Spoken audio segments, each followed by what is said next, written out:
Yeah, Broken Me has a PhD in how to put down my husband. Like Broken Me, I have a doctorate. I could be a professor in a university teaching people how to put down your husband. The Broken Me.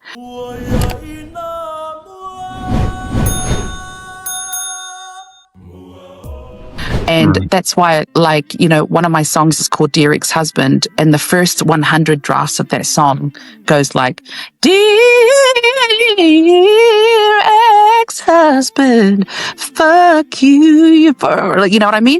And it took me years of closing the gap, and it didn't have to be years. I could have closed it faster, but because I got a payoff from being, oh, you're blah, blah, blah, sort of thing. Oh, you're, it helped my ego. It made me feel good about myself to put him down. So when I finally closed that gap, the song changed and it was, Dear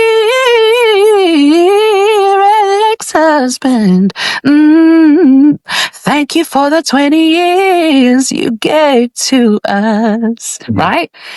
So when someone says thank you to the person that they perceived hurt them, because when I closed the gap, I realized he did nothing to me. It's what I allowed. It's my fault, sort of thing. That allowed me to take the power away from him and back onto myself, to empower myself and equip myself to move on, to go, sort of thing, and to do better for myself. So women, and I met someone in Samoa a couple of years ago. And she sat down and she started telling me about this traumatic story that happened to her like 20 years ago.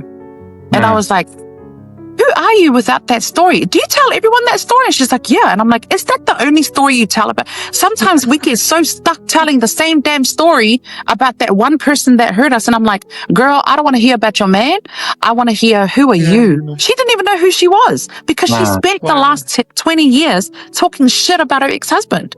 And I was like, girl, why do you even care what he's doing? Move on, sort of thing. Right. So it's, it's that lack of self-accountability that causes people to stay in that loop over and over and over again. So it's a wonderful way to get further in my emotional health and my mental health, to be able to be brutally honest with myself about myself and what I've allowed.